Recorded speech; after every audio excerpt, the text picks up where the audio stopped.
வாழ்க வளமுடன். ஹாய் சகோஸ். இதயம் மீட்டும் மெல்லிசை போல உங்கள் மனதை மயக்கப் போகும் எழுத்தாளர் தீபா பாபு அவர்களின் கற்பனை சிதறல்களுக்குள் நம் பயணத்தை தொடங்கலாமா? அத்தியாயம் 32.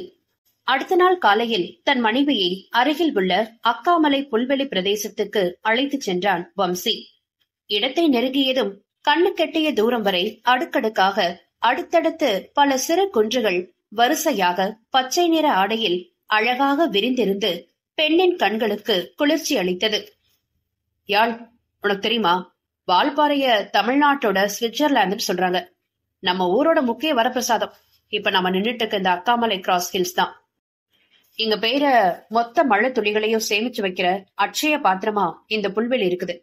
இதுல இருந்து கொஞ்சம் கொஞ்சமா கசிகிற நீரெல்லாம் சின்ன சின்ன ஓடைகளா உருமாறி ஃபாரஸ்டுக்குள்ள ஆறா ஓடி அங்கங்க குட்டி குட்டி சுனை அருவி உருவாகி இருக்கும்.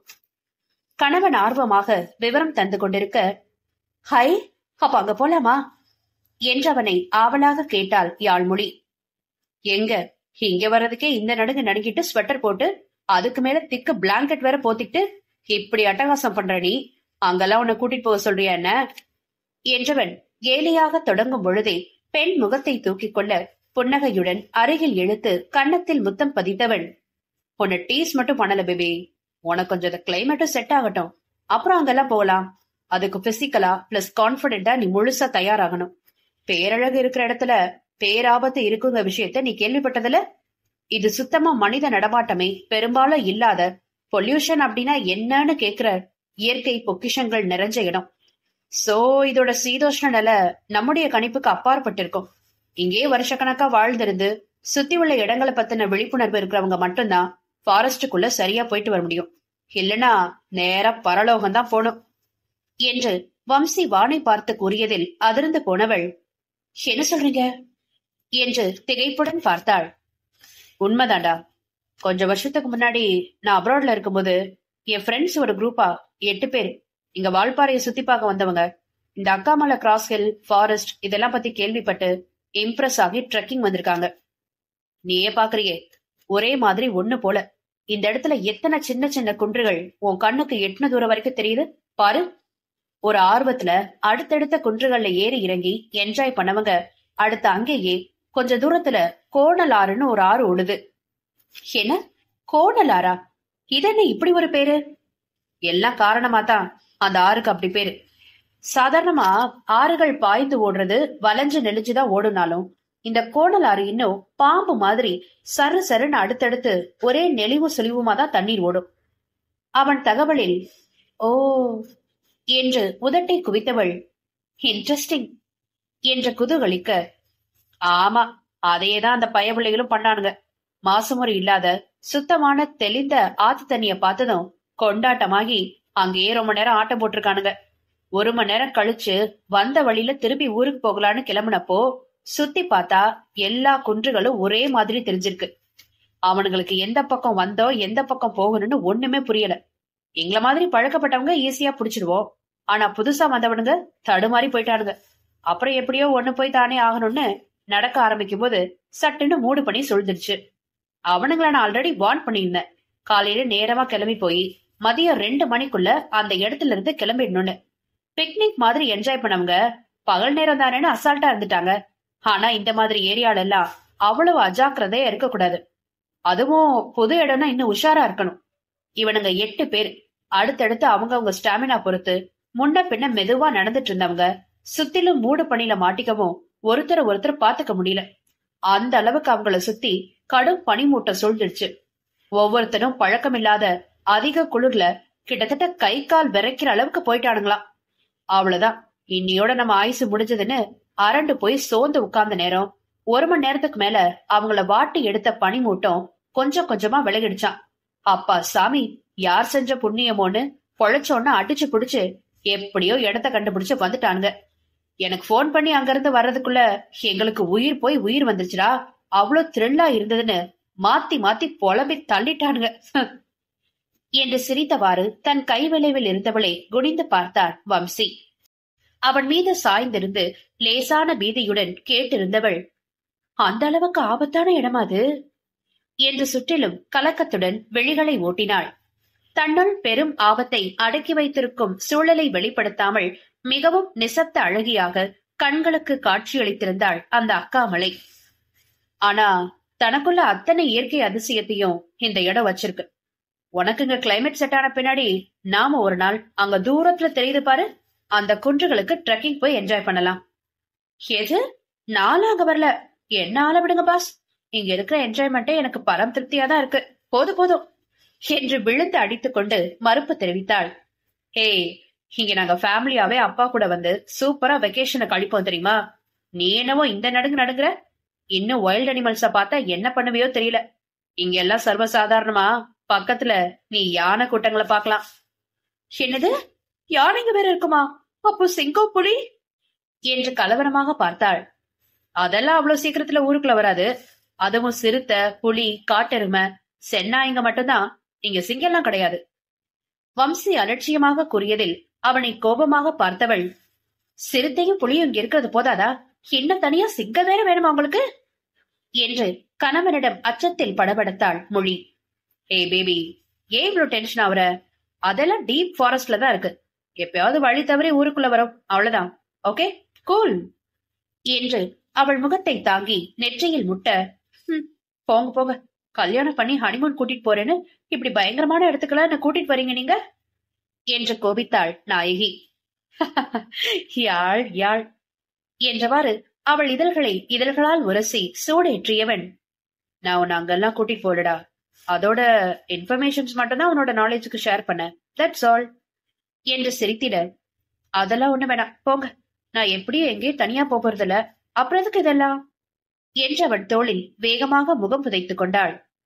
சுத்தி எவ்வளவு அழகா இருக்கு இந்த இடம், அத பாக்குறாளா என அழுத்துக் கொள்பவனை நிமிர்ந்து பார்த்து முறைத்தவள், நீங்க சொன்னதுக்கு அப்புறம் இந்த இடம் எனக்கு அழகா தெரியல, அழகான வெள்ளி மாதிரி இருக்கு. வெளியே அழகா இருக்கிறவளுக்கு உள்ள அத்தனை விஷமான குணம் இருக்க மாதிரி இதுக்குள்ளதான் எத்தனை பயங்கரமான விஷயத்த வச்சிருக்கு என்று விழிகளை விரித்தாள்.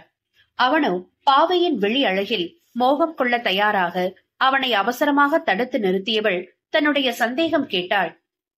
உங்க ஊர்ல எந்த ஆபத்து இல்லாத அழகான விஷயம் ஒண்ணுமே இல்லையா?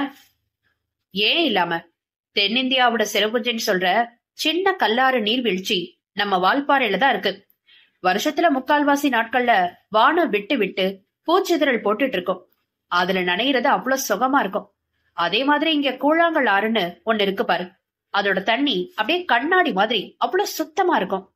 ரொம்ப மழைக்காலம் தவிர்த்து மீதி பொழுதுல முழங்கால் வரைக்கும் மட்டும்தான் தண்ணீர் ஓடும். உள்ள இறங்குறேன்னா வெளியில வர்றதுக்கு மனசே வராது. சுத்தி சுத்தி நிறைய பிளசன்ட் சீனரிஸ் இருக்கு, ஃபால்ஸ் இருக்கு, 4-5 டேம் கூட இருக்கு என்றவன் அடுக்கிக் கொண்டே போக இவள் வேகமாக இடையிட்டாள். அப்போயே நீங்க அந்த மாதிரி இடத்துக்கெல்லாம் என்ன கூட்டிட்டு போகல என்று அதிருப்தியாக கேட்டாள். நாம என்ன பிக்னிக் கார்டா தங்க கிளம்பி வந்திருக்கோம்? ஹனிமூன்மா, நமக்குன்னு தனியா டைம் ஸ்பெண்ட் பண்ண அழகான இடம் வேணும். பிளைன்ஸ்ல இருக்கவங்க இங்க வந்து சுத்தி பார்த்து என்ஜாய் பண்ணிட்டு உடனே கிளம்புங்கிறதுனால அந்த மாதிரி இடத்துக்கு போறாங்க. நமக்கு என்ன, இங்கே தானே இருக்கோம், நினைச்சா நினைச்ச இடத்துக்கு சட்டுன்னு கிளம்பிடுவோம் என்றவனை நிமிர்ந்து பார்த்து, நிஜமாவா என்று கேட்டாள் பெண். தலையில் மெல்லமாக முட்டி, நிஜமாதான், நீ மட்டும் நம்ம ஊர் கிளைமேட்டை நல்லா பழகிடு, அப்புறம் பாரு தினமும் ஒரு இடத்துக்கு அழைச்சிட்டு போறேன். 2 பேரும் ஒன்னா ஃபால்ஸ்லயும் ஆத்துலயும் சலிக்கிற வர ஜலகிரீட பண்ணலாம் என்றவன் குறும்பாக கூறி கண் சிமிட்டியதில் புரியாமல் விழித்தவள் இவள் பாவனை பார்த்து கள்ளச்சிரிப்புடன் அவன் அர்த்தம் சொன்னதும் பற்களை அழுந்த கடித்து கண்களை மூடிக்கொண்டாள். சுகுமாரன் தனது சுயநலத்துக்காக சொன்னதை உண்மை என்று நம்பி மகன் மருமகள் வீடு திரும்பியதும் சிறப்பு பரிகார பூஜைக்கு தீவிரமாக ஏற்பாடு செய்யும் அன்னையின் மனம் நோகக்கூடாது என்பதற்காக யாழ்மொழியுடன் இணைந்து அந்த பூஜையை அமைதியாக மேற்கொண்டான் வம்சி கிருஷ்ணா. அடுத்த கோவையிலும் தொழில் பிரமுகர்களாக பெரிய அளவில் பிரம்மாண்டமான வரவேற்பு ஒன்றை நடத்தி முடித்து மணமக்கள் இயல்பு வாழ்க்கைக்கு திரும்பும் நேரம் வம்சியின் தங்கை நிரூபாவும் அவள் கணவன் நவீனும் குழந்தை தியாவுடன் ஆஸ்திரேலியா கிளம்பினர். மாமியார் மருமகள் இருவருமே ஒன்று போல நிரோ கிளம்பி சென்றதில் அடுத்த 2 நாட்கள் சோகமாக சுற்ற, இது என்னடா வம்பா போச்சு என்று அவர்களை அதட்டி உருட்டி அவரவருக்கான அலுவலில் ஈடுபட வைத்தான் வம்சி. அன்று காலை கணவன் உறக்கம் கலைந்து திரும்பி படுக்க முயன்ற பொழுது மனைவி அதற்கு இடம் கொடாமல் தன்னை அவள் கைச்சிறையில் வைத்திருப்பது புரிந்து கண் விழித்து சன்ன முறுவலுடன் அவள் முகம் பார்த்தான் அவன். இங்கே வந்த பொழுது இருந்ததை விட சற்றே பூசிய உடல்வாகில் பூரித்து தெரிந்தாள் யாழ். இந்த ஒரு மாதத்தில் இருவரிடமும் அப்படி ஒரு புரிதலும் அந்யோன்யமும் இயல்பாக வெளிவந்து அவர்களை இன்னமும் காதலாலும் உறவாலும் நெருங்க பிணைத்திருந்தது. அவ்வூரின் குளிருக்கு அஞ்சி அடர்ந்த பச்சை கம்பளம் போர்த்தி இருந்த மலைமுகட்டை காற்றில் மிதக்கும் பஞ்சு பொதிகளான வெண்மேக கூட்டங்கள் தன் குறும்பு விளையாட்டால் முழுவதுமாக சுற்றி வளைத்து சீண்டிக் கொண்டிருப்பதை ஏதோ ஒரு யோசனையில் நெற்றியை சுருக்கியபடி கண்ணாடியின் ஊடே கண்ணிமைக்காமல் பார்த்திருந்தாள் யாழ்மொழி. அறையினுள் அத்தனை பெரிய கட்டில் இருந்தாலும் தினமும் இருவரும் சேர்ந்து உறங்குமிடம் அந்த பால்கனிதான். மனைவியின் முதல் நாளைய சினங்களுக்கு பிறகு அங்கேயும் நிரந்தரமாக ஒரு ரூம் ஹீட்டர் இணைப்பை கொடுத்து விட்டான் வம்சி. மெல்ல இறுக அணைத்து வம்சி காலை வாழ்த்து சொன்னதில் முகம் மலர்ந்து விழிகளை திருப்பியவள், குட் மார்னிங், எழுந்தச்சா என்றாள் பளீர் சிரிப்புடன். ஜஸ்ட் நவ் என்றவன் இன்னமும் சுகமாக அவளை தன்மீது இழுத்துக் கொள்ள முயல வேகமாக அதனை தடுத்தவள், கண்டபடி இழுக்காதீங்க என்றவன் முகத்தோடு முகம் சேர்த்து கொண்டாள்.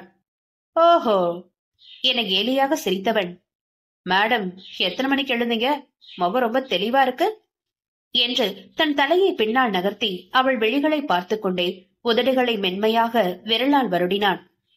1 மணி நேரத்துக்கு முன்னாடி எழுந்து 2 தடவை வாந்தி எடுத்துட்டு படுத்திருக்கவளை பார்த்தா உங்களுக்கு ரொம்ப தெளிவா தெரியுதோ என்று புருவங்களை உயர்த்தினாள். திகைத்தவன், வாட், வாமிட் பண்ணியா, என்னாச்சு என்று அவசரமாக அவளது கழுத்தில் கை வைத்து பார்த்தான். அங்கல்ல என்றவள் அவன் கண்களை இமைக்காமல் பார்த்தவாறே அவனது கரத்தை மெல்ல கீழ் இறக்கி தனது வயிற்றில் வைத்துக் கொள்ள, ஏன் எதுவும் ஸ்டொமக் அப்செட்டா, நைட் என்ன சாப்பிட்ட என்றவன் புருவங்களை சுழித்து சிந்திக்க இவள் முகம் புன்னகையில் விரிந்தது. அவன் கையில் அடி போட்டு, பாஸ் இன்னும் கொஞ்சம் பெட்டரா திங்க் பண்ணுங்க என்றாள் மனைவி கள்ள சிரிப்புடன். என்று இழுத்து அவளை நேராக பார்த்தவன் அவளது விழிமொழியிலும் உடல் மொழியிலும் சட்டென்று கூர்மையடைந்து பெண்ணை வியப்பாகவும் பிரமிப்புடனும் பார்த்தான். யாழ் என்றவன் இதழசைவில் பெரும் காற்றுதான் வெளிவந்தது, வார்த்தைகள் பிரசவிக்கவில்லை. கண்கள் ஒளிர, இப்ப கொஞ்ச நேரமா டவுட்டா இருக்கு என்றாள் அவனையே பார்த்தபடி. பதில் மொழி கூறாமல் இவன் விழிகளும் பிரகாசமாய் சுடர்விட ஆரம்பிக்க அவளின் கன்னத்தை மௌனமாக வருடியவன் மனைவியை மெல்ல இழுத்து தன் நெஞ்சில் சாய்த்து அவளது உச்சியில் தலை சாய்த்து கொண்டான். அப்படியே சில கணங்கள் இருந்தவள், பாஸ் என்ன மாதிரி ரியாக்ஷன் இது, எனக்கு சத்தியமா புரியல. நான் குழந்தை உண்டான விஷயம் தெரிஞ்சா எதுவும் மௌன விரதம் இருக்கேன்னு எந்த சாமிக்கிட்டையாவது வேண்டிக்கிட்டீங்களா என்ற குறும்புடன் தலை உயர்த்தி கேட்டாள்.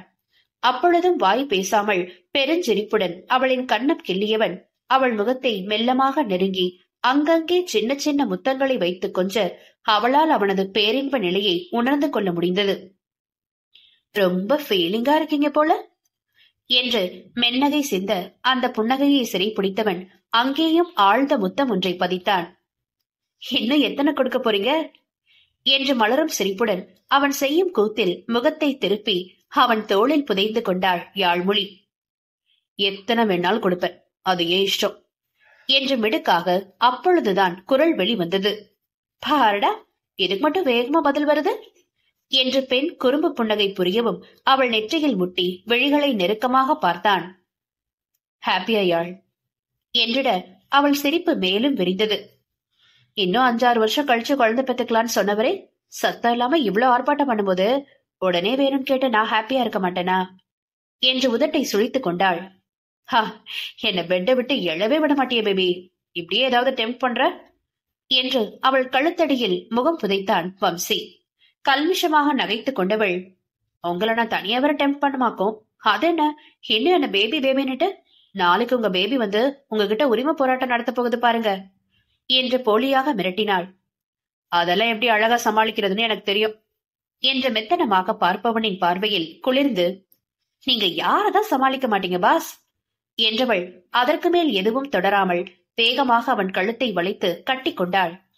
விஷயம் கேள்விப்பட்டதும் மகனையும் மருமகளையும் மாறி மாறி கட்டிக்கொண்டு ஆனந்த கூத்தாடிய நிரஞ்சனி சிறிது நேரம் உணர்ச்சியின் பிடியில் சிக்கி கணவரின் இழப்பை எண்ணி கண்ணீரில் அழுது கரைய வம்சிதான் மெல்லமாக அன்னையை அணைத்து தேற்றி சமாதானப்படுத்தினான்.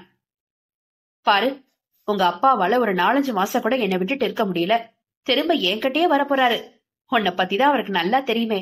நம்ம பையனை நம்பியெல்லாம் பொண்டாட்டிய தனியா விட முடியாதுன்னு முடிவெடுத்தாரு என்று வம்சியிடம் நொடித்து கொண்டவர் யாழிடம் திரும்பி, இங்க பாருமா, ஒரு 10 மாசம் வேணும்னா வேற வழி இல்லாததால என் பேரப்பிள்ளைய உன்கிட்ட விட்டு வைக்கிறேன். அவன் எப்போ டெலிவரி ஆகி என்னோட கைக்கு வரானோ அப்ப இருந்து என் கூட மட்டும்தான் இருப்பான். ஆமா, சொல்லிட்டேன் என்றார் அலட்டலாக. ஆர்ப்பாட்டமாக வாய்விட்டு நகைத்த வம்சி, மகா, திஸ் இஸ் டூ மச். அப்புறம் குழந்தைக்கு மதர் ஃபீடிங் எல்லாம் அவ எப்படி கொடுப்பா என்று கேலியாக கேட்டான். மருத்துவமனையில் கர்ப்பத்தை உறுதி செய்துவிட்டு வீடு திரும்பி விஷயத்தை கூறிய நொடியிலிருந்து மாமியாரின் மகிழ்ச்சியிலும் ஆரவாரத்திலும் பூரிப்படைந்திருந்த பெண்ணவள் அடுத்த கணவனின் பேச்சில் சங்கடம் கொண்டு மெல்லிய நாணத்துடன் தலை குனிந்தாள். அட ஆமா, அத மறந்துட்டனே. அப்ப அதுக்கப்புறம் இன்னும் ஒரு 6 மாசத்துக்கு குழந்தை முழுக்கிட்டுதான் இருந்தாகணும்ல என்று சோகமாக கேட்க, ரொம்ப பண்றீங்க மிஸ்ஸஸ் ராஜ்கிருஷ்ணா என அவர் குமட்டில் செல்லமாக குத்தினான் மகன். போடா என்றவர், டே வம்சி, குழந்தைக்கு அப்பா பெரிய வைக்கலாமாடா என்று தவிப்புடன் கேட்டார். அதுக்கு என்னமா, வச்சுட்டா போச்சு. குழந்தை பேரோட அப்பா பேரும் சேர்ந்து வர மாதிரி வச்சுக்கலாம் என்று புன்னகைத்தவன், அது இருக்கட்டும், பையனா பிறந்தா அப்பா பேர் வைக்கலாம், பொண்ணு பிறந்தா என்ன பண்ணுவீங்க என்று வெளியே கிண்டலாக சொன்னாலும் எந்த ஒரு எதிர்பார்ப்பையும் சரியாக விஷயம் தெரியாமல் தவறாக வளர்த்துக் கொள்வதை தவிர்க்க வேண்டியே அவ்வாறு நிரஞ்சனையிடம் கேள்வி எழுப்பினான் வம்சி. என சிறிது யோசித்தவர், ஒருவேளை உங்க அப்பா இந்த ஜென்மத்துல பொண்ணா பிறக்க ஆசைப்பட்டா ராஜுங்கிற பேரை கலந்து வைக்கிற மாதிரி பெண் குழந்தைக்கு பேரை நான் நெட்ல தேடி எடுத்து வைக்கிறேன் என்றார் அமர்த்தலாக. கணவனும் மனைவியும் அவரின் பேச்சிலும் பாவனையிலும் மகிழ்ச்சியுடன் ஒருவரை ஒருவர் பார்த்து முறுவலித்துக் கொண்டனர். நட்புகள் எல்லாரும் நம்ம சேனலை மறக்காம சப்ஸ்கிரைப் பண்ணுங்க. கதையை கேளுங்க, லைக் பண்ணுங்க, கமெண்ட் பண்ணுங்க, பிடிச்சவங்க ஷேர் பண்ணுங்க. நன்றி.